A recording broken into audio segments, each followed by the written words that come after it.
Hello प्यारे बच्चों। तो कैसे हो आप सब। बहुत बहुत स्वागत है आप सभी का आज की इस वीडियो में। और प्यारे बच्चों, आज का ये 1 घंटे का महा एपिसोड, जी हाँ, एक स्पेशल वीडियो क्लास 11th का, आपका इंग्लिश का जो सब्जेक्ट है बच्चों, इंग्लिश कोर का, इसी के एनुअल एग्जाम यानी कि फाइनल एग्जाम 2025 और 26 के लिए एक मोस्ट इंपॉर्टेंट वीडियो होने वाली है। क्योंकि जैसा कि आप सभी को पता है कि आने वाले कुछ ही दिनों के अंदर यानी कि 13 फरवरी 2026 को, ठीक है, चाहे आप मॉर्निंग शिफ्ट के बच्चे हों या फिर इवनिंग शिफ्ट के, आप दोनों का ही 13 तारीख को इंग्लिश का जो फाइनल का एग्जाम है ये होने वाला है। ठीक है, अब पहला ही पेपर है इंग्लिश का तो थोड़ी डिफिकल्टीज आएंगी, बट डोंट वरी, हम है ना। तो इस वीडियो में हम आपकी हेल्प के लिए, आपके इंग्लिश के फाइनल के एग्जाम के लिए एक मोस्ट इंपॉर्टेंट सैंपल पेपर को इस वीडियो में हम लोग सॉल्यूशन करके देखने वाले हैं, जो कि डेफिनेटली आपकी बहुत ज्यादा हेल्प करेगा आपके 13 तारीख की इंग्लिश के फाइनल के एग्जाम में। ठीक है, तो चलो बच्चों, फटाफट से सबसे पहले हम लोग अपना पेपर का जो पैटर्न है उसको समझ लेते हैं। देखो, पेपर जो है वो आएगा आपका 3 घंटे का और 80 नंबर का रहेगा। और पेपर जो भी आपकी टाइमिंग है ना, उसके हिसाब से आपको 15 मिनट पहले दिया जाएगा पेपर की रीडिंग के लिए। ओके, और जहां तक पैटर्न की बात रही ना, तो जो पैटर्न आपका मिड टर्म में था, सेम वही पैटर्न आपका फाइनल एग्जाम में। कैसा सर?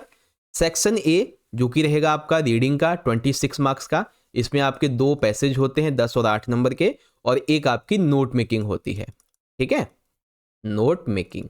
उसके बाद फिर आपका सेक्शन बी रहेगा बच्चों ग्रामर और राइटिंग स्किल का, जिसमें आपके पोस्टर, डिबेट, स्पीच ये सब होते हैं 23 मार्क्स का। फिर सेक्शन सी रहेगा आपका लिटरेचर और ये आएगा 31 मार्क्स का। ओके, तो अब सुनो बच्चों बड़े ध्यान से। देखो, ये हमारी वीडियो इस सैंपल पेपर 1 के पार्ट 1 की वीडियो है, और इस पार्ट 1 की वीडियो में हम अपने पहले पेपर के 49 मार्क्स को यहां पे कंप्लीट करने वाले हैं। क्या क्या देखेंगे इस वीडियो में? इस वीडियो में हम सेक्शन ए जो है ये पूरा कवर करेंगे, जिसमें अनसीन पैसेज होता है, एक अनसीन केस बेस्ड पैसेज होता है, और नोट मेकिंग। बच्चों, बहुत सारे बच्चों को नोट मेकिंग करने में बहुत ज़्यादा परेशानियां आती हैं, बट डोंट वरी, जैसे जैसे हम आपको प्रैक्टिस करवाते जाएंगे आपकी सारी प्रॉब्लम सॉल्व होती जाएंगे। और इसी वीडियो में हम सेक्शन बी को भी कवर करेंगे, जिसके अंदर सबसे पहले हम आपको ग्रामर बता देंगे। इसके बाद फिर हम देखेंगे एडवर्टीजमेंट राइटिंग कैसे करनी होती है, पोस्टर राइटिंग कैसे करनी होती है, स्पीच राइटिंग, डिबेट राइटिंग, और ये जितने भी ग्रामर के टॉपिक है ना, ये हम आपको टिप्स एंड ट्रिक्स के साथ में समझाएंगे, जिससे कि आसानी से ये आपको याद हो जाए, फॉर्मेट भी याद हो जाएगा आपको। ठीक है, तो कुछ आपको हम अच्छे तरीके से समझाने का प्रयत्न करेंगे ताकि आप एग्जाम में अच्छे नंबर लेके आ सकें। इसके बाद जो अगली वीडियो होगी पार्ट 2 की, उसके अंदर हम आपको सेक्शन सी समझा देंगे लिटरेचर, जिसमें आपकी जो दोनों ही बुक्स हैं, ठीक है, इसके जितने भी इंपॉर्टेंट क्वेश्चन हैं इसके बारे में आपको पता चल जाएगा।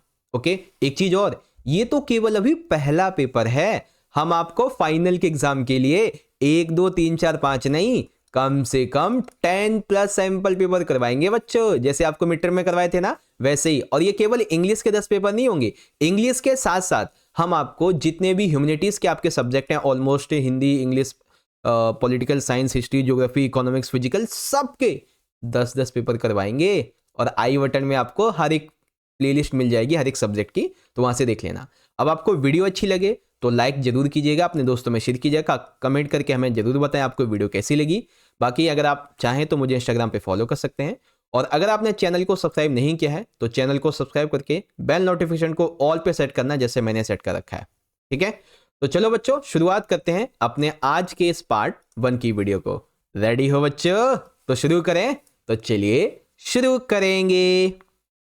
तो बच्चों देखो, सबसे पहले जो हमारा यहाँ पे सेक्शन शुरू होगा वो होगा section number A, reading comprehension का। ठीक है, अब इसमें हमारा जो पहला क्वेश्चन है, question number 1, read the passage given below, and ये रहेगा आपका 10 मार्क्स का। अब देखते हैं इसमें कैसे कैसे आपके क्वेश्चन होने वाले हैं। तो ध्यान से देखिए, ये आपका पैसेज है जो कि तकरीबन 350-400 वर्ड्स का रहेगा। अब इससे संबंधित कैसे कैसे क्वेश्चन होंगे तो इसको एक बार समझ लो। इससे संबंधित पेपर में आपसे 1 नंबर के 4 MCQ पूछे जाएंगे। ठीक है, फिर 1 नंबर के आपसे 2 क्वेश्चन पूछे जाएंगे, और 2 नंबर के आपसे 2 क्वेश्चन पूछे जाएंगे। इस तरीके से आपका क्वेश्चन का जो डिवीजन है वो यहाँ पे रहने वाला है। तो अब हम सबसे पहले अपने इस पैसेज को पढ़ेंगे, ठीक है। जो हमारा ये पूरा पैसेज दिया गया ना, इसे हम पढ़ेंगे लाइन टू लाइन और समझेंगे, फिर इसके क्वेश्चंस को देखेंगे, ठीक है। तो चलो बच्चों शुरू करते हैं। देखिए आप भी मेरे साथ पढ़ें, और एक छोटी सी ना आपको एक टिप देता हूँ, हिंट देता हूँ। देखो जब आपका एग्जाम होगा, ठीक है, तो जो 15 मिनट आपको पेपर के पढ़ने के मिलेंगे, उसमें क्या करना है, आपको क्वेश्चन 1, 2 एंड 3 इन सभी को पढ़ना है, इसके क्वेश्चन पढ़ने हैं, और जो चीज़ इंपॉर्टेंट लगती है उसे अंडरलाइन कर लीजिए। मोस्ट ऑफ द क्वेश्चन का आंसर आपको वहीं मिल जाएगा, ठीक है। तो आओ हम भी पढ़ते हैं और इसको सॉल्व करते हैं। Okay, are you guys ready? तो चलिए शुरू करते हैं। आप भी मेरे साथ पढ़ें और इसको बहुत अच्छे से समझने की कोशिश करें। और ये पता है क्या है, ये एक ऐसा पैराग्राफ है जो एक मोटिवेशनल भी यहाँ पे रहने वाला है, ठीक है। इससे आपको मोटिवेशन भी मिलेगा। चलिए बच्चों देखो, success is often seen as the ultimate goal in life, ठीक है। सफलता जो है वो अक्सर हमारे जीवन में एक अंतिम लक्ष्य के रूप में देखी जाती है, बट लेकिन it's definition and journey differ for everyone, यानी कि सफलता की जो डेफिनेशन है, जो जर्नी है, वो हर व्यक्ति के लिए अलग है। While some quote success with wealth and fame, other find it in personal fulfilment and happiness, यानी कि कुछ लोगों के लिए ये परिभाषा ऐसी होती है कि पैसा कमाना और नाम कमाना, और कुछ के लिए होता है कि वो व्यक्तिगत संतुष्ट है, खुशी है, खुश है उनको, ठीक है। Regardless of the definition, the road of success is the rarely straight path and requires dedication, resilience and strategic planning। यानी कि सफलता जो है ना, उसकी परिभाषा चाहे कुछ भी हो, लेकिन सफलता का मार्ग शायद ही कभी सीधा रहा हो, ठीक है, शायद ही कभी स्ट्रेट इसका रास्ता रहा हो, क्योंकि इसमें डेडिकेशन चाहिए, रिसाइलेंस चाहिए और एक स्ट्रेटेजिक प्लानिंग चाहिए होती है सफलता के लिए, ठीक है। One of the most significant factors contributing to success is setting clear goals। सफलता में योगदान देने वाले सबसे महत्वपूर्ण कारक कौन कौन से हैं? एक स्पष्ट लक्ष्य को निर्धारित करना, setting clear goals। Without a defined directions, efforts may become scattered and unproductive। यानी कि अगर हम बिना किसी परिभाषित दिशा के चलते हैं अपनी सक्सेस की तरफ, तो हम बिखर जाएंगे, ठीक है, हम जो है ना अनप्रोडक्टिव हो जाएंगे। Successful individuals often emphasise the importance of setting both short term and long term goals. यानी कि जो सक्सेसफुल व्यक्ति हुए हैं, उन्होंने गोल को हमेशा दो तरीके से सेट किया है। एक अपने बनाए हैं उन्होंने long goals, long term goals, और उस लॉन्ग टर्म गोल्स को पाने के लिए शॉर्ट टर्म गोल्स बनाए उन्होंने, ठीक है। शॉर्ट टर्म गोल्स की one motivated while long term goals provide a vision for the future, ठीक है। जो शॉर्ट टर्म गोल्स होते हैं ना, वो हमें मोटिवेट करते हैं अपने जो हमारा विजन होता है फ्यूचर का, उसको पाने के लिए, ठीक है। चलिए, इसके अलावा another critical element of success is learning from failure. तो अभी हमने समय देखा, अब जो है ना कि सक्सेस का एक और एलिमेंट है, वो है बच्चों समय का क्या बोलते हैं, फेलियर से सीखना, ठीक है, असफलता से सीखना। Because failures are inevitable but they are also valuable lessons. यानी कि जो असफलताएं हैं वो तो आते ही रहते, लेकिन असफलताएं हमें मूल्यवान सबक सिखाती हैं।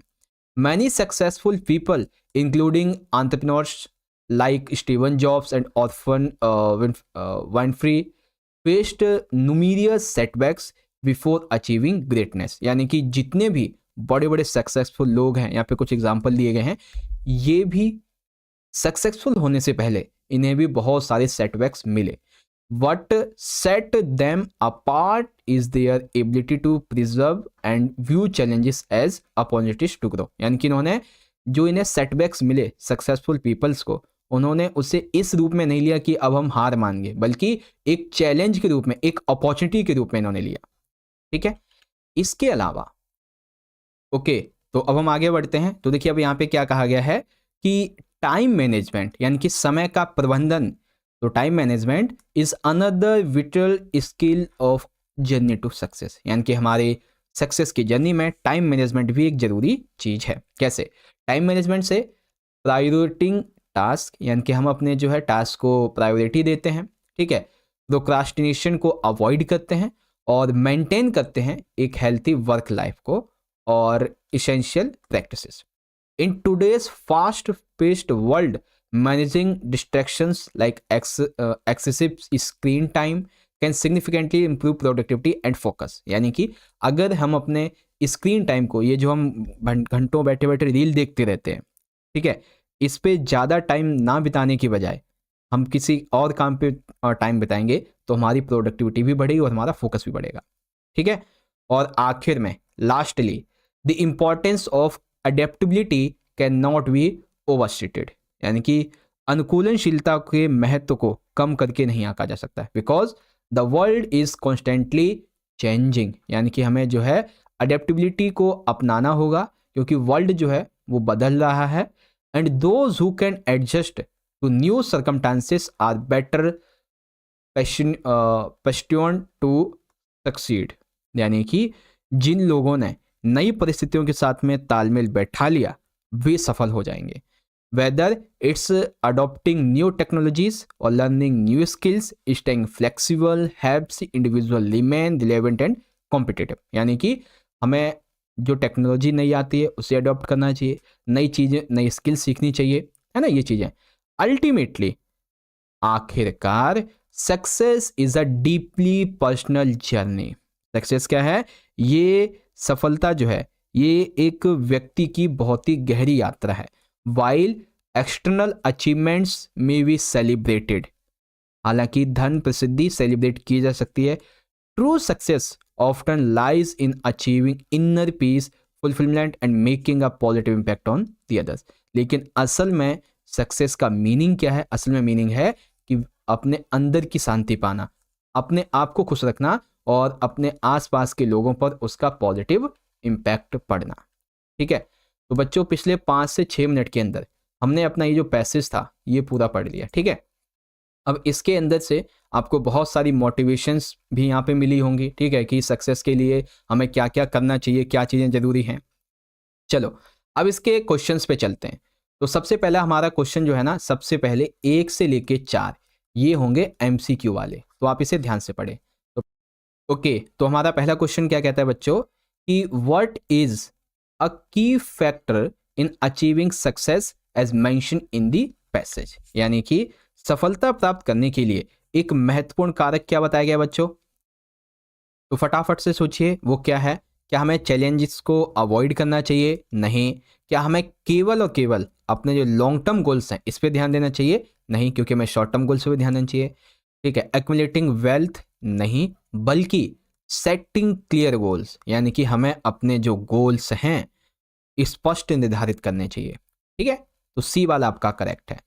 दूसरा question, what lessons can we learn from failures according to the passage. तो हम अपने असफलताओं से क्या सीखते हैं पैसेज के अनुसार? तो क्या सीखते हैं बच्चों?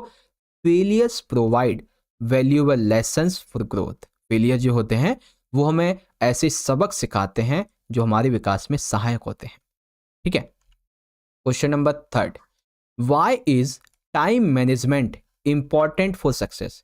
समय का प्रबंधन क्यों जरूरी है हमारी सक्सेस के लिए? Because of that to manage distractions and increase productivity. यानी कि टाइम मैनेजमेंट करके हम अपने डिस्ट्रैक्शन को मैनेज कर सकते हैं। ठीक है, और अपनी जो प्रोडक्टिविटी है उसको इंक्रीज कर सकते हैं, इसीलिए जरूरी है। चौथा, how does adaptability contribute to success. यानी कि जो सफलता है इसके लिए टाइम टू टाइम जो चेंजेस आते हैं उसको हमें क्यों अडेप्ट करना चाहिए? Because of that by adjusting the new circumstances. यानी कि जो भी नई नई परिस्थितियां आती हैं उसको संभालने के लिए हमें अडेप्टेबिलिटी को अपनाना चाहिए।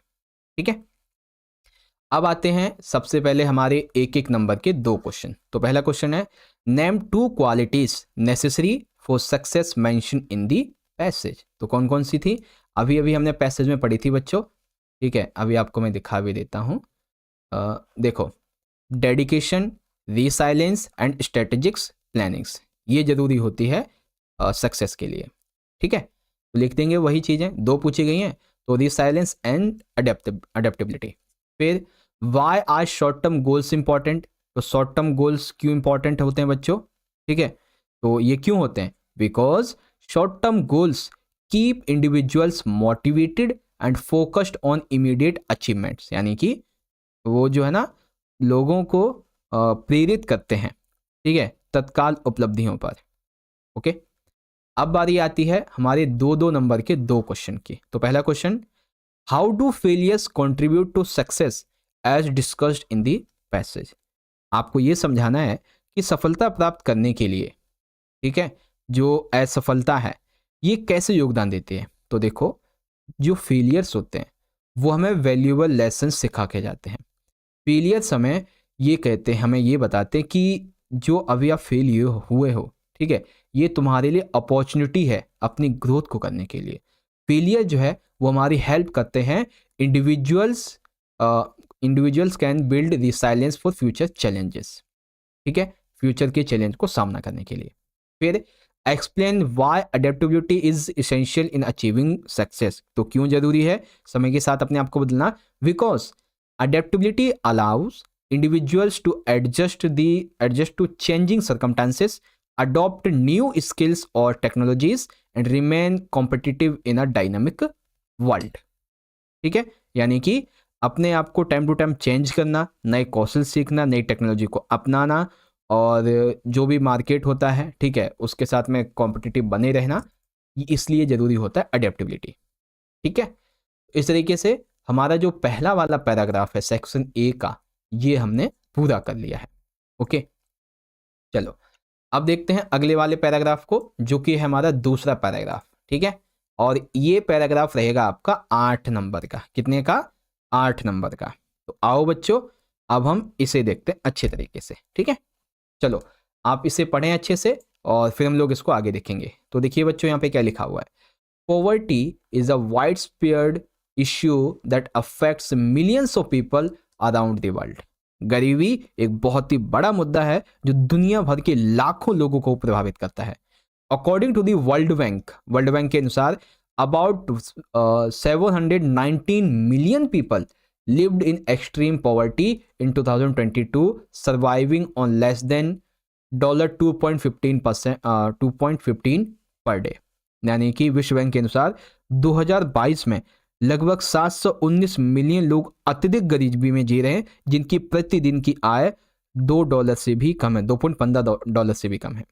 The problem is most severe इन सब सहारा अफ्रीका। ये प्रॉब्लम कहाँ पे है? ज़्यादातर sub Saharan Africa, which is home to over 60% of the world's poorest population, जो कि दुनिया की 60% से अधिक गरीबी आबादी यहीं पे रहती है। South Asia also faces significant poverty also progress has been made in recent years. यानी कि दक्षिण एशिया में भी काफ़ी गरीबी है, हालांकि हाल के वर्षों में देखा जाए थोड़ी बहुत यहाँ पे तरक्की हुई है। There are many cause of poverty, यहाँ पे गरीबी के कई कारण बताए गए हैं, जैसे कि lack of education and access to health care are major barriers as they limit opportunities for people to improve their lives. यानी कि गरीबी के कई कारण हैं, जैसे कि शिक्षा की कमी, स्वास्थ्य सेवा तक मतलब पहुंचने में बाधाएं, क्योंकि लोग जीवन को बेहतर बनाने के लिए अवसरों तक सीमित ही हैं बस, ठीक है। Unemployment is another key factor, गरीबी का एक कारण है बेरोजगारी, as it prevents individual from earning a stable income, ठीक है। एडिशनली इसके साथ ही साथ climate change has made our situation worse by causing natural disasters like drought and floods which destroy homes, crops and livelihoods। यानी कि climate change गरीबी का एक और भी बड़ा कारण है, क्योंकि इसकी वजह से नेचुरल डिजास्टर्स आते हैं, जैसे कि सूखा पड़ना, बाढ़ आना, जिससे घर तबाह हो जाते हैं, फसलें तबाह हो जाती हैं, जिंदगियां बर्बाद हो जाती हैं। Political instability and conflicts in regions like Yemen and Syria have also displaced millions of people, leaving them in a extreme poverty। ठीक है, तो यानी कि जो पॉलिटिकली इंस्टेबिलिटी होती है वो भी कारण है, जैसे first world war, second world war हो गई, ये सारी चीज़ें, ठीक है। इसके अलावा efforts to reduce poverty are being made globally, यानी कि गरीबी को कम करने के लिए वैश्विक प्रयास किए जा रहे हैं, like the United Nations has set a goal to end poverty by 2030 as part of its sustainable development goals SDGs। यानी कि यूएनओ ने एक अपना SDGs का कार्यक्रम चलाया, ठीक है, जिसके तहत ये कहा कि हम 2030 तक गरीबी को समाप्त करेंगे, ये लक्ष्य है हमारा। Programmes like micro finance have been effective in providing small loans to low income individuals, helping them start businesses and become a self sufficient। यानी कि एक जैसे प्रोग्राम है माइक्रो फाइनेंस का, ठीक है, तो इसकी वजह से क्या होता है कि ये जो है ना छोटे छोटे लोगों को, गरीब लोगों को लोन देता है जिससे कि वो अपना बिजनेस स्टार्ट कर सके। Governments and organizations are also working to improve education, healthcare and job opportunities for disadvantaged communities। यानी कि सरकारें और संगठन वंचित समुदायों के लिए उनके लिए शिक्षा, स्वास्थ्य सेवा और नौकरी के अवसरों के लिए काम कर रही है। इसके अलावा while progress is being made, जबकि प्रगति हो रही है, जैसे जैसे प्रगति हो रही है, poverty remains a challenge that requires ongoing efforts and international cooperation। यानी कि हालांकि जो गरीबी है उसको कम करने के लिए काम किए जा रहे हैं, लेकिन फिर भी गरीबी अभी भी एक बहुत बड़ी चुनौती बनी हुई है जिसके लिए हमें निरंतर और अंतर्राष्ट्रीय प्रयासों की जरूरत है। Addressing its root cause and ensuring equal opportunities for all are essential for building a better future. यानी कि इसके जो मूल कारण है हमें लोगों को ये बताने पड़ेंगे, ठीक है, उन्हें समझाना पड़ेगा और उनके लिए अच्छे बेहतर भविष्य का निर्माण हमारे द्वारा किया जाना चाहिए, ठीक है। तो गरीबी के ऊपर ये एक पैसेज था आपका जो कि तकरीबन 350 से 400 वर्ड में यहाँ पे मैंने लिया है, ठीक है, और पेपर में इससे थोड़ा सा बड़ा भी आ सकता है, ठीक है, 50-60 वर्ड, इससे ज़्यादा नहीं होगा। ओके, चलो अब क्वेश्चंस को देखते हैं अच्छी तरीके से। अब इसमें कैसे क्वेश्चन होंगे बच्चों, तो इसमें 1 नंबर के 4 तो आपके MCQ हैं, फिर 1 नंबर के आपके 2 क्वेश्चन होंगे और 2 नंबर का आपका 1 क्वेश्चन होगा, इस तरीके से, ठीक है। तो चलो देख लेते हैं इसको भी अच्छे तरीके से। देखिए अब हमारा यहाँ पे पहला पॉइंट क्या कहता है कि according to the World Bank how many people lived in extreme poverty in 2022, ठीक है। यानी कि वर्ल्ड बैंक के अनुसार आपको ये बताना है कि कितने प्रतिशत लोग 2022 के अनुसार, मतलब प्रतिशत नहीं, कितने लोग अत्यधिक गरीबी में जी रहे हैं। तो अभी हमने एक डेटा देखा था, कितने लोग थे, 719 मिलियन पीपल्स, ठीक है, जिनकी प्रतिदिन आय कितनी है, प्रतिदिन उनकी आय है 2.15 dollar.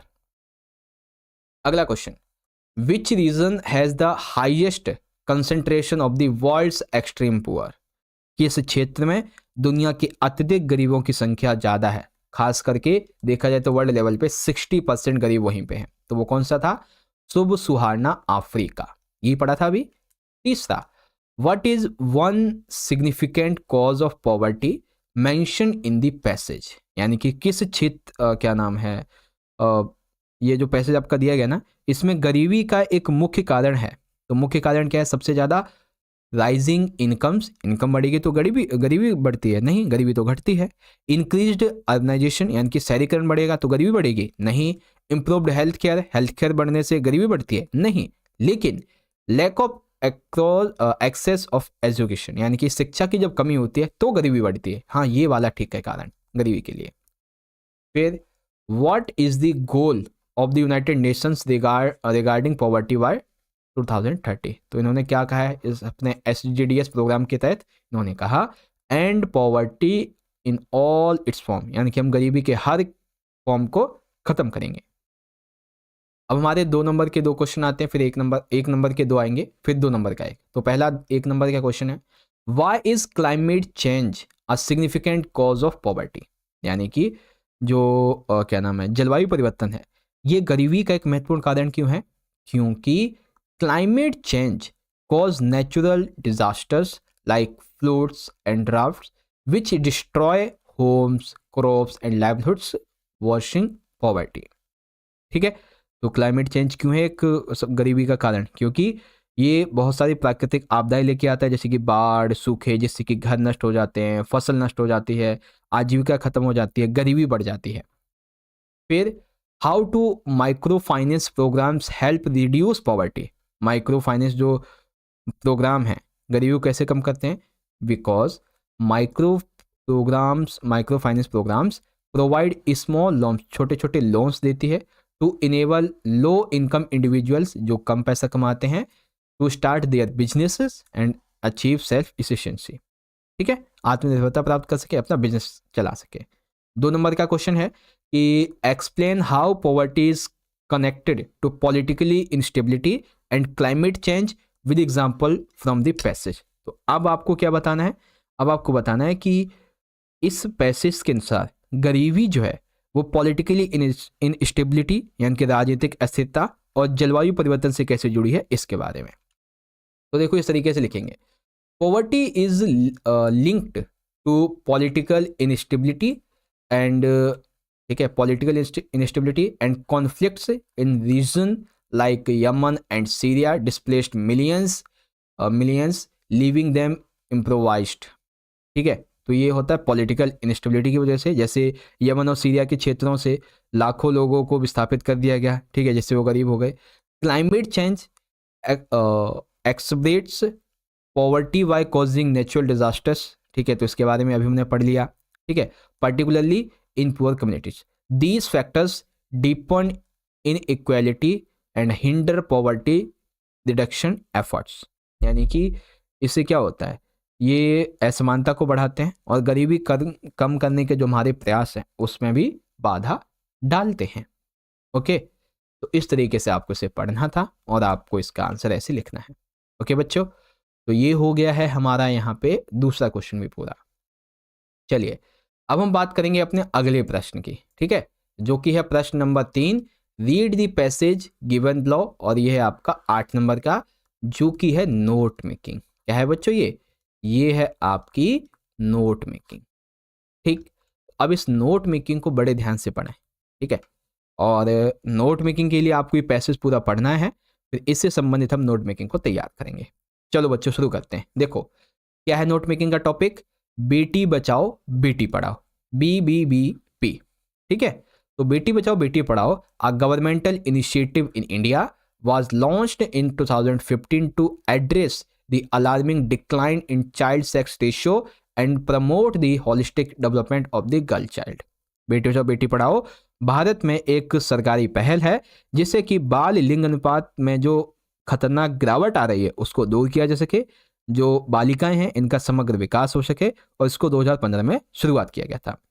BBBP this multifaceted campaign focused on saving the girl child from discrimination and advocating for her education। ठीक है, यानी कि ये एक ऐसा अभियान है जो कि गर्ल्स को भेदभाव से बचाने के लिए उनकी शिक्षा को और ज़्यादा मजबूत करने की बात करता है। ठीक है, through extensive awareness program at the grassroots level the initiative aims to challenge deeply entrenched societal biases against the girl child. ठीक है, तो ये बेटी बचाओ बेटी पढ़ाओ के बारे में ये चीज़ें हो गई। इसके अलावा यहाँ पे जो दूसरा पैसेज है इसमें क्या कहा गया है कि BBBP operates on the principal that educating the empowering girls is pivotal for social progress. यानी कि बेटी बचाओ बेटी पढ़ाओ सिद्धांत जो ये कार्यक्रम है ये इस बात पे काम करता है कि लड़कियों को शिक्षित और सशक्त बनाया जाए, ठीक है, जिससे कि सामाजिक प्रगति हो सके। The programmes encourages the enrolment of girls in schools through various incentives, scholarships and support system by providing equal opportunities for education. यानी कि ये जो प्रोग्राम है वो लड़कियों को कैसे प्रोत्साहन देता है, उनके लिए कार्यक्रम को प्रोत्साहन करता है, उन्हें छात्रवृत्ति यानी कि स्कॉलरशिप, ठीक है, और कुछ हेल्पफुल जो सपोर्ट सिस्टम है उनके लिए वो बनाया गया है ताकि उन्हें शिक्षा में इक्वल अपॉर्चुनिटीज़ भी मिल सकें। ठीक है, this initiative seeks to break the barriers that hinder the girls child growth. यानी कि समाज में जो बेड़ियां हैं लड़कियों के लिए, गर्ल्स के लिए, उनको ये ब्रेक करने की बात करते हैं। ठीक है, ओके, आगे देखिए क्या कहा गया है कि वाइल बेटी Bachao Beti Padhao has witnessed some successes challenges persist, यानी कि जहां एक तरफ बेटी बचाओ बेटी पढ़ाओ की हमें कुछ सक्सेस, कुछ सफलता देखने को मिली, तो वहीं दूसरी ओर इसकी कुछ चुनौतियां भी आई। ठीक है, अब यहाँ पे चुनौतियों के बारे में कहा गया, क्या क्या चुनौतियां सामने आती हैं, और फिर इन कंक्लूजन बेटी बचाओ बेटी पढ़ाओ signifies a crucial step towards gender inequality and the empowerment of girl child by addressing both the root cause and symptoms of gender based discrimination. The initiative aspires to create a society where every girl has the opportunity to thrive and contribute meaningfully to the nation and development. यानी कि ये अंत में बेटी बचाओ बेटी पढ़ाओ लैंगिक समानता, बालिकाओं के सशक्तिकरण की दिशा में एक महत्वपूर्ण कदम है। लिंग आधारित भेदभाव के मूल कारणों को, लक्षणों को संबोधित करके ये एक ऐसा कदम उठाया जाता है, मतलब ये इस कदम के रूप में जाना जाता है जहां हर लड़की को अपने समाज में आगे बढ़ने की, राष्ट्र के विकास में सार्थक योगदान देने की, एजुकेटेड होने की, ठीक है, असमानता को खत्म करने की, सम्मानपूर्वक जीवन जीने की, ये बात यहाँ पे कही गई है। ओके, तो बेटी बचाओ बेटी पढ़ाओ के बारे में ये चीजें आपको यहाँ पे पता चली।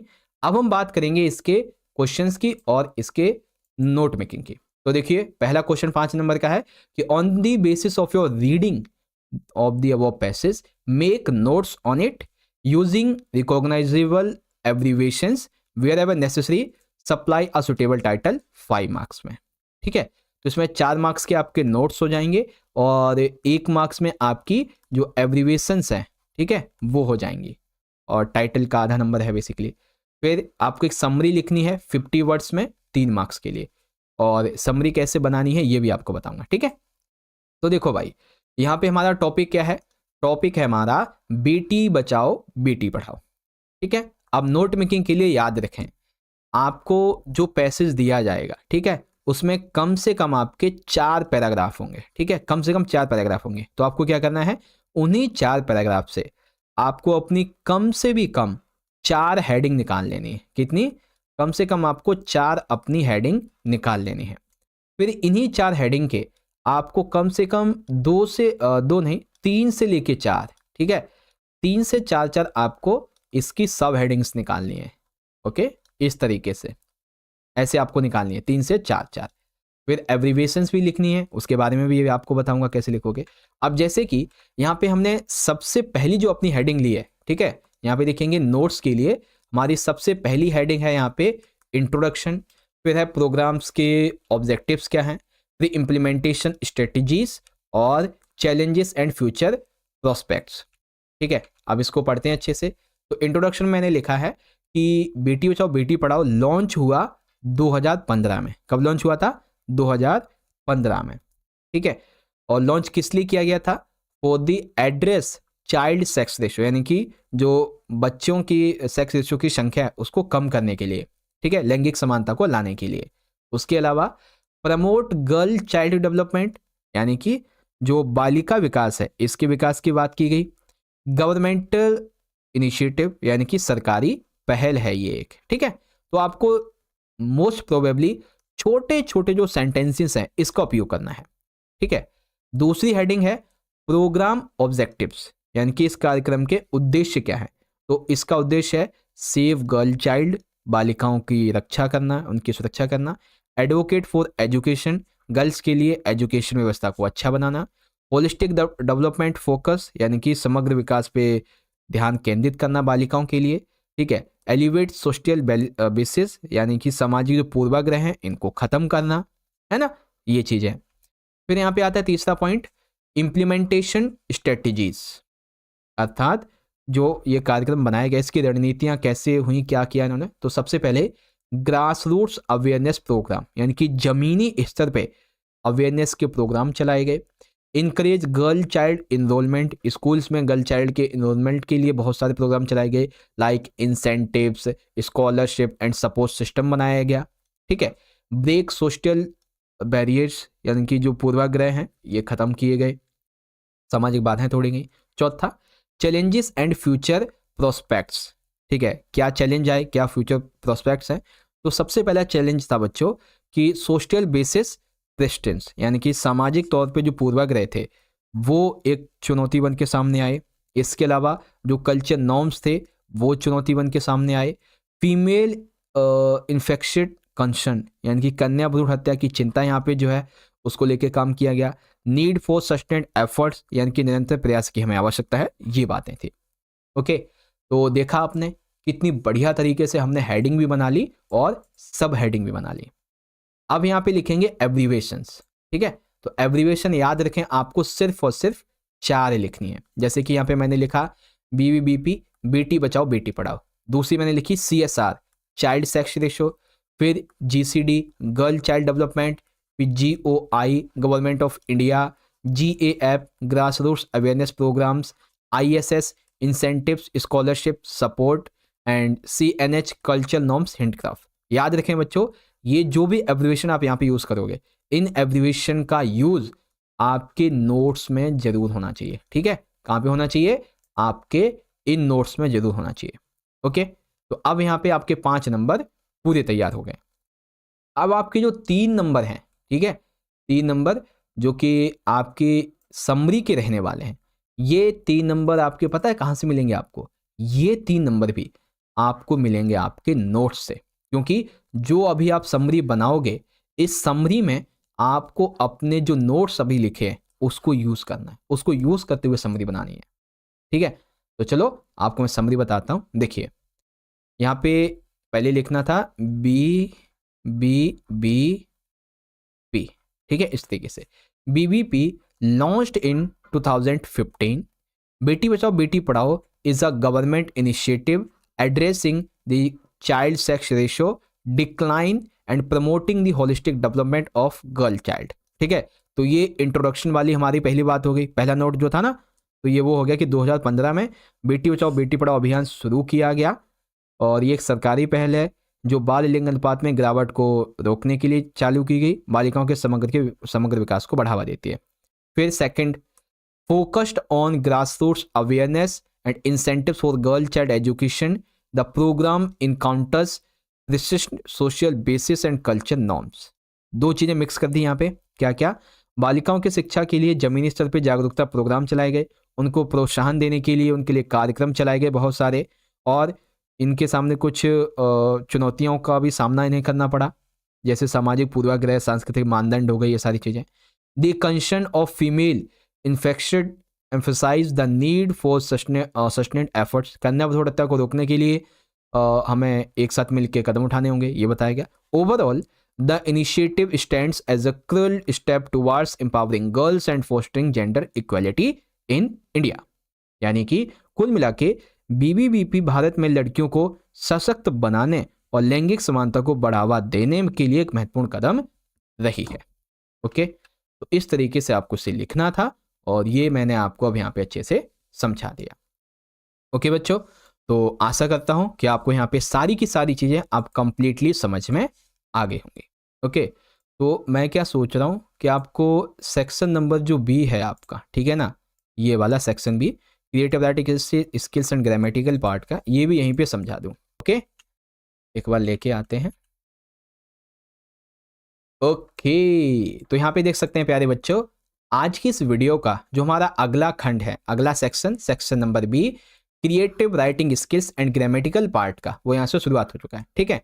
अब ग्रामेटिकल पार्ट के लिए देखो मैंने एक अलग से PDF बनाई हुई है जिसमें how to write advertisement, how to write better post and how to write speech, सारी चीज़ें आपको मैं अच्छे से समझाने वाला हूँ। ओके, तो आप अब ध्यान से इसको देखते रहिए, सब कुछ बढ़िया तरीके से आप समझेंगे। ओके, तो चलिए शुरू करते हैं बच्चों। तो सबसे पहले हम देखेंगे अपनी ग्रामर के जो हमारे 2 क्वेश्चन है इसके बारे में, फिर हमारी जो क्रिएटिव राइटिंग स्किल्स है इससे संबंधित बाकी के हमारे जो क्वेश्चन है उसको देख लेंगे, ठीक है। तो चलो शुरू करते हैं। सबसे पहले ग्रामर को देखते हैं।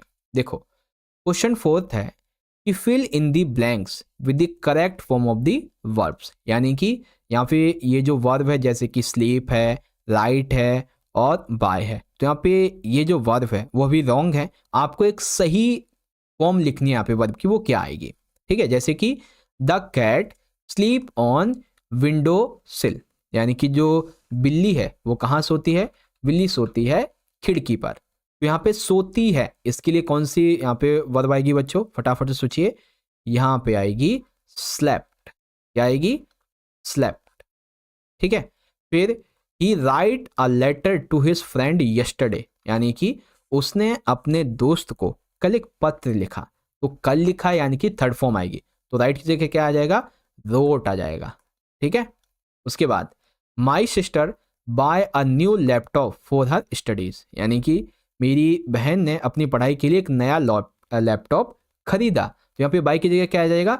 बाई की जगह आ जाएगा ब्राउट, ओके। तो यहाँ पे देखेंगे स्लीप की जगह स्लेप्ट, यहाँ पे ब्राउट, और यहाँ पे मतलब रोट, और यहाँ पे ब्राउट, ठीक है।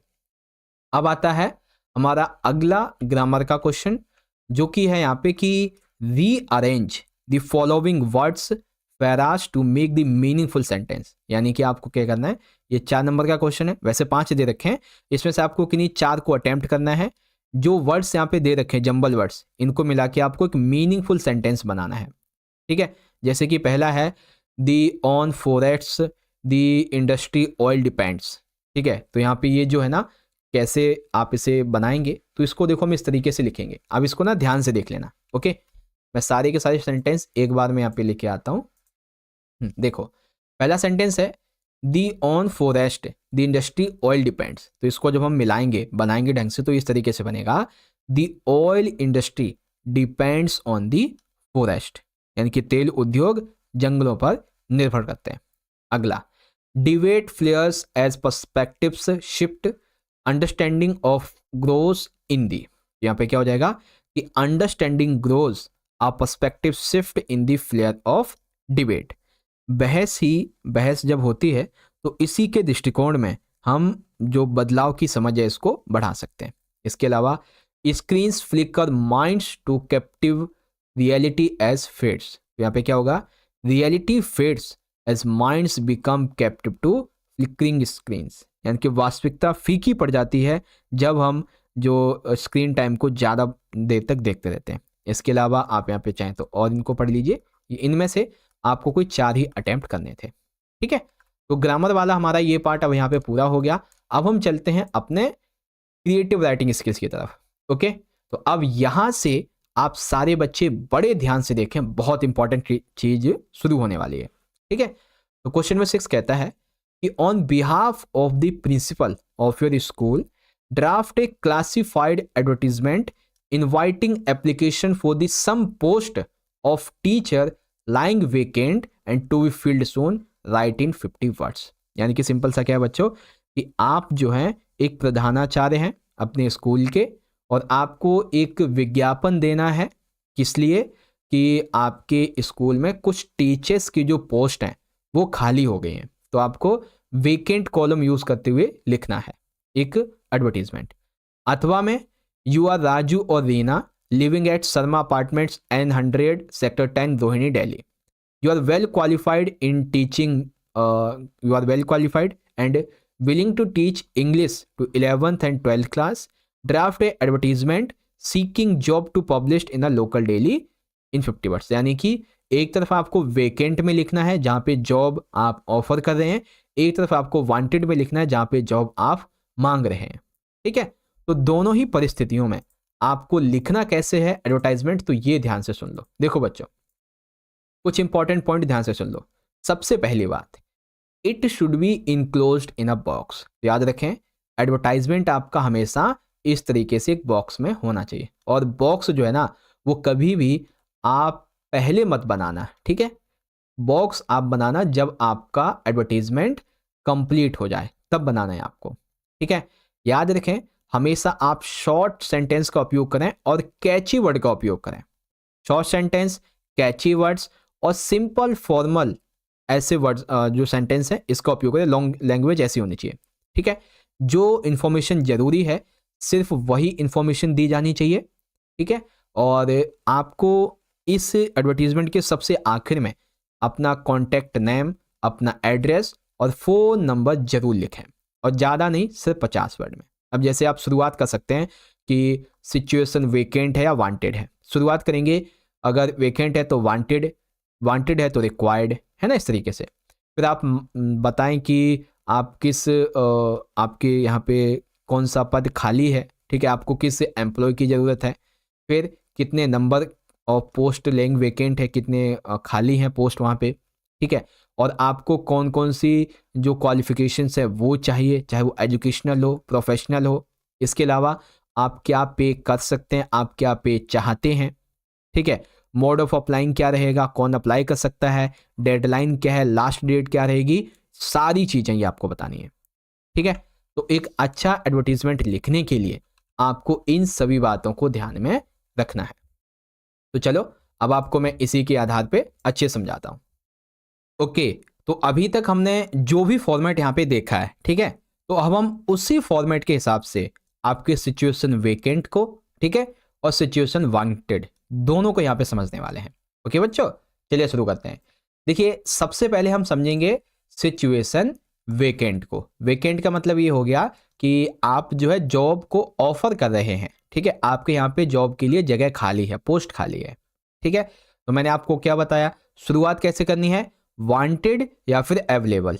तो यहाँ पे वांटेड है यानी कि हमें चाहिए, ठीक है, हमें हमारे यहाँ पे पोस्ट खाली है, तो लिखेंगे wanted 2 PGTs in English against permanent post. तो हमें क्या चाहिए, हमें 2 PGT टीचर्स चाहिए, किस सब्जेक्ट के, इंग्लिश के, किसके लिए, परमानेंट पोस्ट के लिए, ठीक है। अब बारी आती है कि कौन अप्लाई कर सकता है, ठीक है, तो अप्लाई कौन कर सकता है बच्चों, ओनली एक्सपीरियंस्ड, जिसने एक्सपीरियंस कर रखा हो वो अप्लाई कर सकता है, and highly qualified candidates with linguistic fluency with a pleasing personality need to apply. यानी कि जिन्हें एक्सपीरियंस हो, कैंडिडेट हाई क्वालिफाइड हो, इंग्लिश फ्लुएंसी उसकी अच्छी हो, पर्सनैलिटी अच्छी हो, वो अप्लाई कर सकता है, ठीक है। अब बारी आती है सैलरी की। तो सैलरी क्या है, salary commensurate to experience and professional achievements.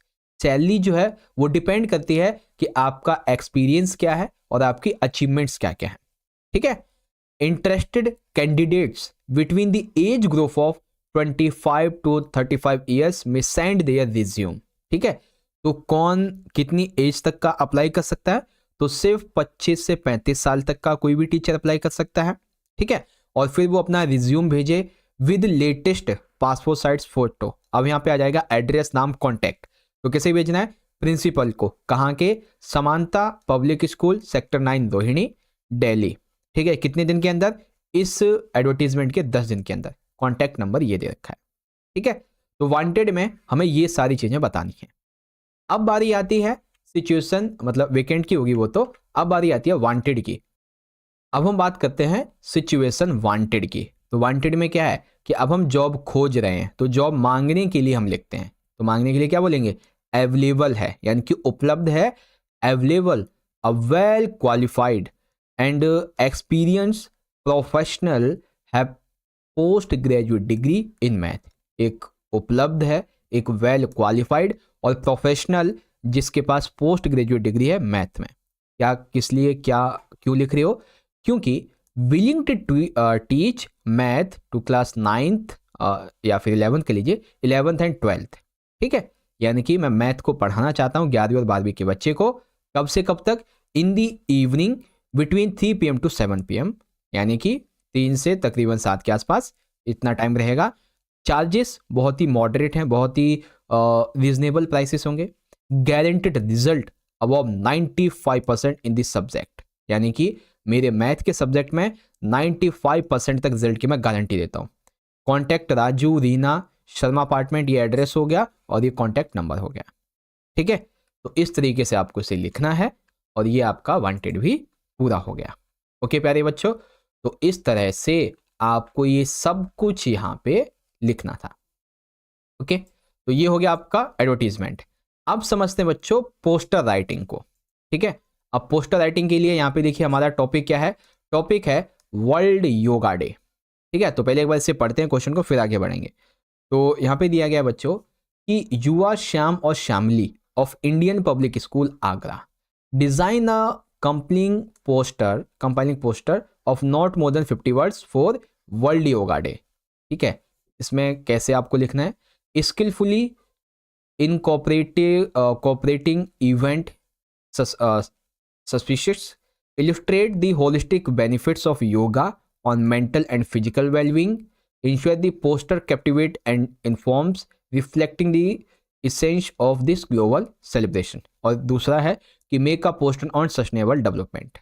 ठीक है, अब पोस्टर आपको कैसे लिखना है इसके बारे में भी जरा ध्यान से समझिए। ठीक है, चलो ये तो एडवर्टीजमेंट हो गया।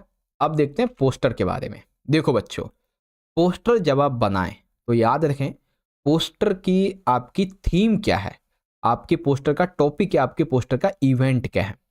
ठीक है, जो भी थीम है, टॉपिक है, इवेंट है, उसका आपका पर्पस क्या है, या फिर कोई ओकेजन है। ठीक है, कोई ओकेजन है तो आपको डेट, टाइम, प्लेस वगैरह बता देना, कोई इवेंट वगैरह है तो। ठीक है, या फिर आप कोई मैसेज देना चाहते हैं, कोई अपील करना चाहते हैं, कोई अवेयरनेस फैलाना चाहते हैं, कोई वार्निंग देनी है, कोई इन्विटेशन देना है, तो उसके हिसाब से आप देखें। ठीक है, पोस्टर के अंदर याद रखें आपको स्लोगन्स यूज करने हैं, छोटे छोटे स्लोगन्स यूज करने हैं। पंच लाइन जो होती हैं, पंच लाइन जैसे बाय 4 गेट 1 फ्री, इस तरीके से आपको इन सभी को यूज करना है। ठीक है, आपको स्केच यूज करने हैं, सिंपल ड्राइंग्स स्केच यूज कर सकते हैं, आप सर्कल यूज कर सकते हैं, आप इस तरीके का स्टार यूज कर सकते हैं, आप ऐसे यूज कर सकते हैं। आप विभिन्न प्रकार की क्रिएटिविटी आपको दिखानी है दरअसल। ठीक है, letters of different size and shape, आप जो है जैसे आपने लिखा बुक्स, आप बुक्स को इस तरीके से लिख सकते हैं, है ना। तो डिफरेंट टाइप के लेटर्स और छोटे बड़े मिला के लिखिए। Name of the individual organisation, यानी कि किसके द्वारा वो इश्यू किया जा रहा है, ये भी लिखें, और सिर्फ 50 वर्ड में। अब जैसे कि यहाँ पे एग्जांपल ले रखा है मैंने, बुक्स आवर बेस्ट फ्रेंड, तो यहाँ पे देखो ये टॉपिक हो गया, मैंने लिखा read west, speak west, think west, फिर यहाँ पे ये बुक लिख दी। यहाँ पे लिखा मैंने कि योर स्कूल लाइब्रेरी है 10,000 बुक्स। फिर यहाँ पे मैंने स्लोगन यूज कर लिया, डोंट जज a book by its cover, read it. इस तरीके से बुक्स हमें क्या क्या इन्फॉर्मेशन देती हैं, तो ये हमें इन्फॉर्मेशन देती हैं, इंस्ट्रक्ट करती हैं, खुशी देती हैं, इस तरीके से। ठीक है, और भी बहुत सारी चीज़ें मैंने लिखी हैं अलग अलग तरीके से। तो वही चीज़ है, आपको सेम टू सेम ऐसे ही अपना जो पोस्टर है उसको तैयार करना है। तो आओ, हमारा पोस्टर का टॉपिक क्या है? पोस्टर का टॉपिक है world yoga day. World yoga day के लिए देखिए मैंने यहाँ पे लिखा हुआ है इस तरीके से।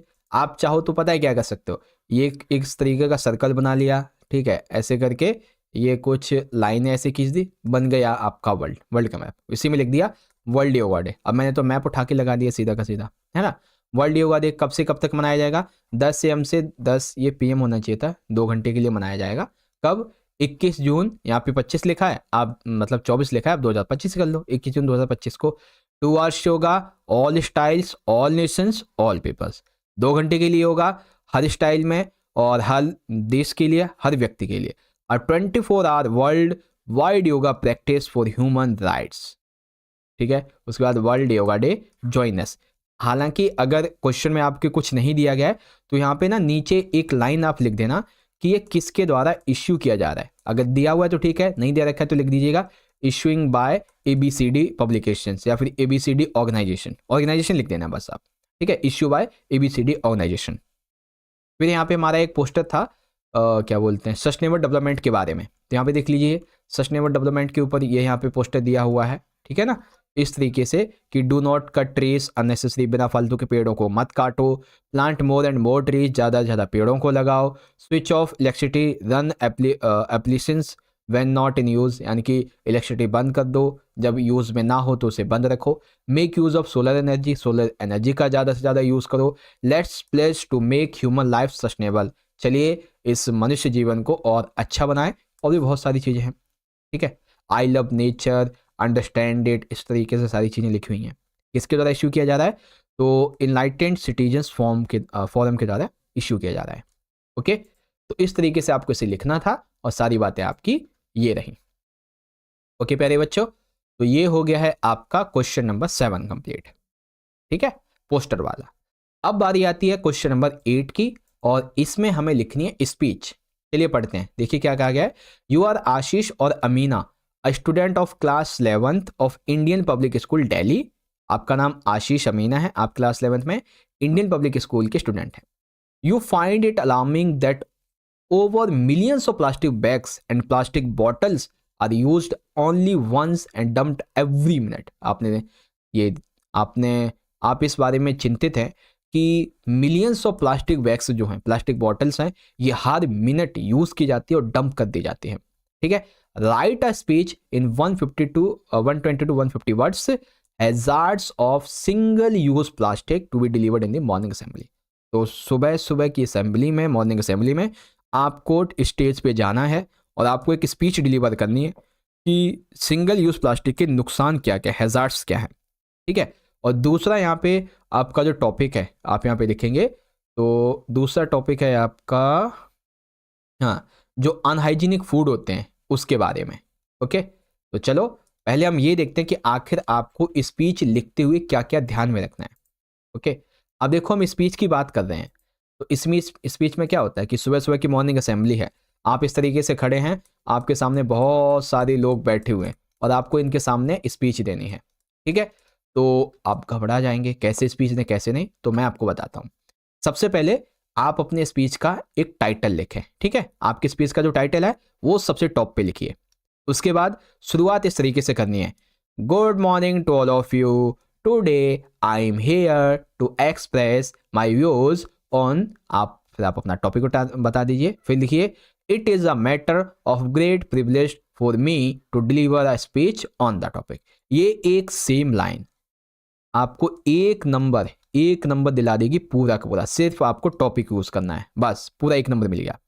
फिर इसके अलावा याद रखें, स्पीच हमेशा प्रेजेंट टेंस में लिखनी है, इज, एम, आर, द, इसका उपयोग करना है, वाज, वर, ठीक है, और विल, हैव इस तरीके से उपयोग नहीं करना। डिफाइन द टॉपिक, ठीक है, टॉपिक आपका क्या है उसको डिफाइन करें, क्या कॉज है इसके, क्या इफेक्ट्स होते हैं, ठीक है, ये बताएं। फिर आप लोगों को क्लैरिटी दें, कोई ऑर्गेनाइजेशन या सिस्टमेटिक कोई प्रेजेंटेशन है तो वो बताएं, आइडिया बताएं। ठीक है, आप अपनी स्पीच को 3 से 4 पैराग्राफ में डिवाइड करें। ठीक है, और स्पीच लिखने से पहले एक रफ ड्राफ्ट जरूर लिखना है कि भाई आपको जो है ना क्या क्या स्पीच में बताना है क्या नहीं, इस तरीके से। ठीक है, और स्पीच को लिखते समय हमेशा याद रखिएगा आप जो है ना फॉर्मल एड्रेस करें अपने ऑडियंस को। ठीक है, कैची इंट्रोडक्शन रखें अपना, अनाउंसमेंट जो है वो टॉपिक की अच्छे से करें और टॉपिक को डेवलप करें अच्छे तरीके से, लोगों पे क्या इम्पैक्ट पड़ता है, एनवायरनमेंट पे, कंट्री पे, फिर कंक्लूजन और इस तरीके से थैंक्स लिखें इस तरह से। ठीक है, ये एंडिंग की लाइन है आपकी कि thanks for being so generous to listen to my views so attentively और थैंक यू। चलो अब एक आपको मैं सुनाता हूँ स्पीच, ध्यान से देखिए। स्पीच का टॉपिक क्या है, hazards of single use plastic. तो हम सबसे पहली लाइन क्या यूज करेंगे बच्चों, जब मान लीजिए आप मंच पे खड़े हैं तो आप क्या बोलेंगे, सबसे पहले आप बोलेंगे इस तरीके से मान लीजिए मैं खड़ा हूं मंच पे, ठीक है, मैं बोलूंगा respected principal, worthy teachers and my all dear friends, a very good morning to all of you. Today I am going to express my views on hazards of single use plastic. ठीक है, आदरणीय प्रधानाचार्य जी, योग्य शिक्षकगण और मेरे प्रिय मित्रों, आप सभी को शुभ प्रभात। आज मैं सिंगल यूज प्लास्टिक के खतरे पर अपने विचार व्यक्त करने जा रहा हूं। The surge in single use plastic is alarming. Single use plastic में वृद्धि चिंताजनक बढ़ती जा रही है, with millions डिस्क्रेडेड every minute.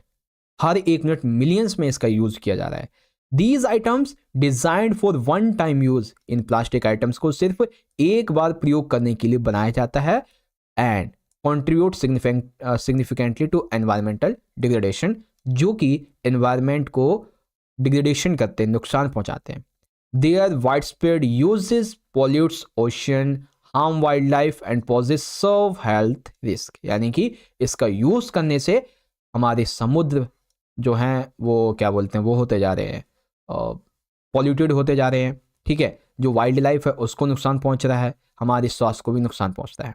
The impact is undeniable. Plastic waste litters our landscape, endangers marine life and contaminates water sources. इसका impact ये हुआ है कि आज हमारी धरती प्रदूषित हो रही है, जो जलीय जीव है उनको नुकसान हो रहा है, हमारे जो वाटर सोर्स हैं वो पॉल्यूटेड हो रहे हैं। ठीक है, micro plastics are a by product of their break down infiltrate of our food chain affecting human life, यानी कि जो माइक्रो प्लास्टिक होते हैं वो हमारी फूड चेन को भी ब्रेक करती हैं, साथ ही साथ हमारी ह्यूमन लाइफ को भी। Urgent action is necessary to mitigate these hazards, हमें जल्दी जल्दी इसके ऊपर एक्शन लेना चाहिए ताकि इसको खत्म किया जा सके। ठीक है, dealing with this crisis requires a collective efforts, इसके साथ लड़ने के लिए हमें एक साथ मिलकर एफर्ट करने पड़ेंगे। एम्ब्रेसिंग रीयूजेबल अल्टरनेटिव्स, ठीक है, यानी कि हमें जो है सिंगल यूज प्लास्टिक की जगह अल्टरनेटिव यूज करने होंगे, लाइक प्रमोटिंग रिसाइकलिंग, हमें रिसाइकल को प्रमोट करना चाहिए। Advocating for stricter regulations are key steps, यानी कि क्या नाम है, हाँ, जो नियम है सिंगल प्लास्टिक यूज के उसको हमें महत्वपूर्ण तरीके से लागू करना चाहिए। It's crucial for each one of us to reduce our reliance on single use plastic, fostering a sustainable and healthier environment. ठीक है, इसके अलावा in conclusion let us unite against the hazards of single use plastic, अंततः हम सभी एक साथ मिलकर इस सिंगल यूज प्लास्टिक के खिलाफ एकत्र होते हैं।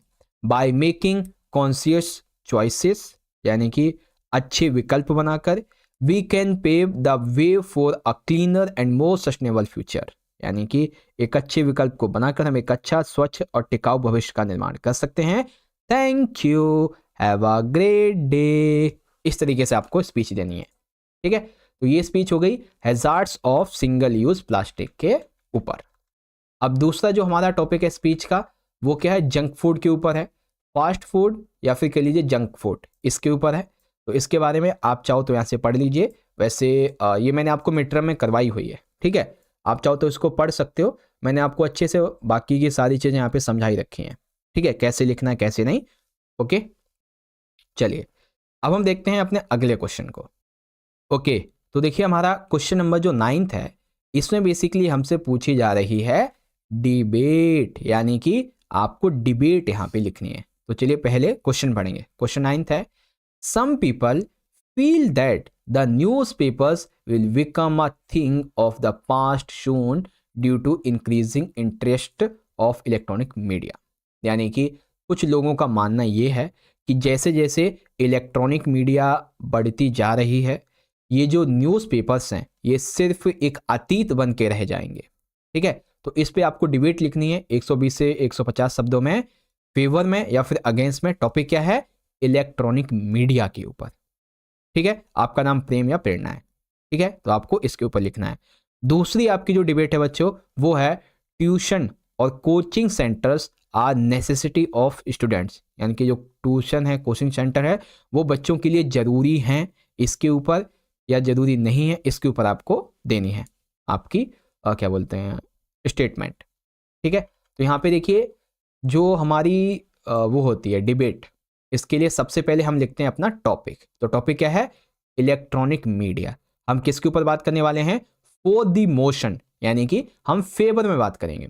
और फेवर में बात करने के लिए या फिर अगेंस्ट में आप एक लाइन, एक सेंटेंस, एक पैराग्राफ में बता रहा हूँ उसको पूरा लिखें, एक नंबर यहाँ से पक्का हो जाएगा। कौन सा, honourable jury members, teachers and my all dear friends, a very cheerful morning to all of you, यानी कि जूरी मेंबर्स और मेरे प्यारे शिक्षकगण और मेरे प्यारे मित्रगण, आप सभी को शुभ प्रभात। टुडे आई प्रेम और Prerna will present my views in favour of the topic electronic media. और आज मैं प्रेरणा या प्रेम अपने जो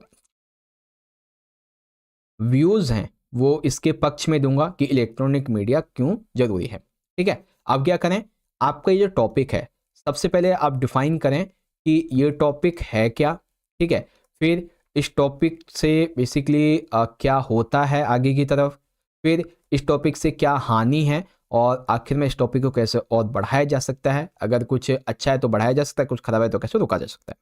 ठीक है, तो देखो electronic media is a concentraton of global connectivity uniting diverse communities, यानी कि ये जो इलेक्ट्रॉनिक मीडिया है, ठीक है, इलेक्ट्रॉनिक मीडिया ये बहुत ही ज़्यादा वैश्विक तौर पे एक आधारशिला बन चुकी है जिसने बहुत सारी कम्युनिटीज़ को जोड़ा है। The dissemination of information through television, radio, and the internet enhances social awareness and facilitates open discourse. यानी कि टेलीविजन, रेडियो, इंटरनेट, इसके माध्यम से सूचना का तेज प्रसार सामाजिक जागरूकता को बढ़ावा देता है और खुले विचार प्रदान करता है. In an era where information in paramount, electronic media ensures swift access to news, empowering citizens with knowledge, called for active participation in democratic progress. यानी कि ऐसे युग में जहां सूचना सर्वोपरि है, इलेक्ट्रॉनिक मीडिया समाचारों तक तुरंत आपको न्यूज़ देती रहती है. ठीक है. इसके अलावा the immediacy and reach of electronic media play a indispensable role in shaping public opinion, fostering a well-informed and engaging society. Electronic media जल्दी से जल्दी हमारे पास में सारी चीज़ों को पहुंचाती है. ठीक है. सारी जो भी ज़रूरी चीज़ें होती हैं, जो भी इंफॉर्मेशन होती है, वो पहुंचाती है. लोगों के ओपिनियन भी इसके माध्यम से हमें पता चलते हैं. इसके अलावा लिखेंगे बियॉन्ड इंफॉर्मेशन, सूचना के अलावा electronic media enrich culture experience and promotes global understanding. यानी कि ये जो मीडिया होती है, इलेक्ट्रॉनिक मीडिया, ये ना सिर्फ हमारी वैश्विक समझ को बढ़ाती है बल्कि हमारे सांस्कृतिक अनुभवों को भी समृद्ध करती है. Like television show, movies, online content provide diverse narratives contributing to the application of different cultures and perspectives. यानी कि इसके माध्यम से हम विभिन्न तरह के टेलीविजन शो, फिल्में, ऑनलाइन सामग्री के माध्यम से विभिन्न संस्कृति दृष्टिकोण को देख पाते, समझ पाते हैं. फर्दर मोर, इसके अलावा भी electronic media serve as a educational power house, offering accessible online course, educational programmes and digital resources that democratise learning opportunities for people world wide. यानी कि पूरे विश्व लेवल पे ये इलेक्ट्रॉनिक मीडिया हमें बहुत सारे एजुकेशनल प्रोग्राम्स, कोर्स, इनके माध्यम से शिक्षित करती है. in essence, the multifaceted contributions of electronic media underscore its pivotal role in connecting, informing, entertaining and educating societies on a global scale. ठीक है. उसके बाद थैंक यू. ये हो गई आपकी डिबेट किसके ऊपर? इलेक्ट्रॉनिक मीडिया के पक्ष में. ठीक है. अब हम बात करेंगे इसके विपक्ष की. यानी कि अब आप बात करेंगे कि भाई इलेक्ट्रॉनिक मीडिया जो है वो सही नहीं है, क्यों नहीं है, इसके बारे में. तो अगेंस्ट दी मोशन, आपको मोशन में लिखना है या फिर आपको फेवर में, किसी एक में लिखना है, लेकिन मैं आपको दोनों बता रहा हूँ. ठीक है. तो फिर से सेम वही लाइन कि honourable jury members, teachers and my all dear friends, a very cheerful morning to all of you. Today I Prem and Prerna will present my views against the topic. ठीक है. यहाँ पे चेंज होगा, यहाँ पे वहाँ फेवर था तो यहाँ पे अगेंस्ट आ जाएगा. ठीक है. फिर लिखेंगे electronic media despite its merits presents significant social challenges. यानी कि जो टेलीविजन, ये इलेक्ट्रॉनिक मीडिया है, हालांकि यहाँ पे इसकी कुछ खूबियां हैं लेकिन इसके बाद भी बहुत सारी सामाजिक चुनौतियां लेके आती है. कैसे? The constant influx of information specially through the internet overwhelms individuals, leading the information overload and cognitive fatigue. यानी कि ये जो इलेक्ट्रॉनिक मीडिया है, इसके कुछ फ़ायदे जरूर हैं लेकिन चुनौतियां भी हैं. जैसे कि सूचनाओं का जब निरंतर प्रवाह होता रहता है, खास करके इंटरनेट के माध्यम से, तो ये लोगों को ना अपना गुलाम बना लेता है एक तरीके से. ठीक है. उनके ऊपर सूचना का अतिभार डाल देती है, उनको सूचना दे दे के थका देती है. और साथ ही misinformation and fake news circulating on digital platform undermine the credibility of news sources, fostering a climate of uncertainty and skepticism among the public. कई बार क्या होता है कि डिजिटल प्लेटफॉर्म के माध्यम से जो भी सूचना होती है वो क्या कई बार गलत जो है वो फैल जाती है, फर्जी खबरें फैला दी जाती है, जिससे कि जनता के बीच में एक अनिश्चितता और संदेह का माहौल बन जाता है. ठीक है. इसके अलावा The addictive nature of electronic media, particularly on social platforms, contributes to mental health issue.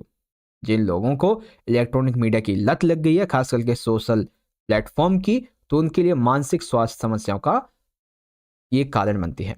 ठीक है, excessive screen time specially among your younger population, screen को ज़्यादा से ज़्यादा देर तक देखना, खास करके यंगर पॉपुलेशन जो है, leads to social isolation, anxiety and a decline in face to face interaction.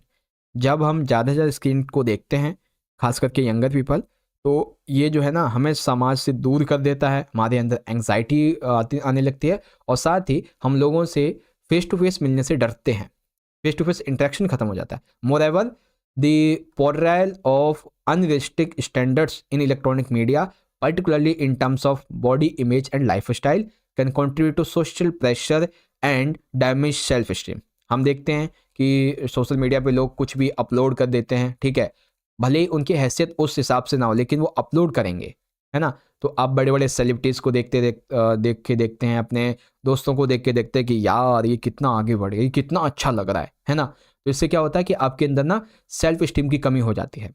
ठीक है, while electronic media offers convenience, it's negative impact on mental health. हालांकि इलेक्ट्रॉनिक मीडिया के कुछ अच्छे परिणाम हैं, लेकिन ये हमारी मेंटल हेल्थ पे बहुत ज़्यादा असर डालता है, सोशल डायनेमिक्स पे असर डालता है, और सोशल जो एक्सपेक्टेशंस हैं warrant a critical examination and a balanced approach of consumption. And उसके बाद में यहाँ पे वो एक लाइन में लिखना भूल गया बच्चों, ठीक है, ये वाली जो लाइन थी ना, थैंक यू, बस इस तरीके से। ओके, तो ये हो गया हमारा यहाँ पे डिबेट वाला पार्ट भी कंप्लीट।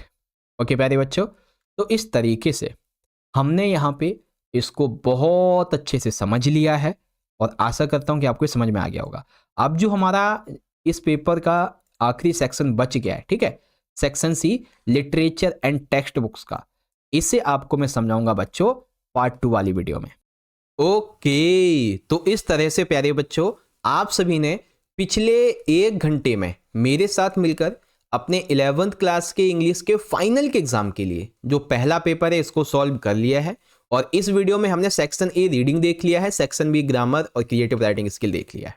ठीक है, अब जो अगली वीडियो होगी ना पार्ट 2 वाली, उसके अंदर हम आपको जो सेक्शन नंबर सी रहेगा आपका ये समझा देंगे, जिसके अंदर आपकी जो दोनों ही बुक्स हैं, ठीक है, इन दोनों ही बुक्स के जितने भी इंपॉर्टेंट क्वेश्चन है बच्चों ये आपको बता दिए जाएंगे। ठीक है, और एक बार आपसे मैं फिर से कहता हूं बच्चों कि ये केवल और केवल अभी पहला पेपर हुआ है।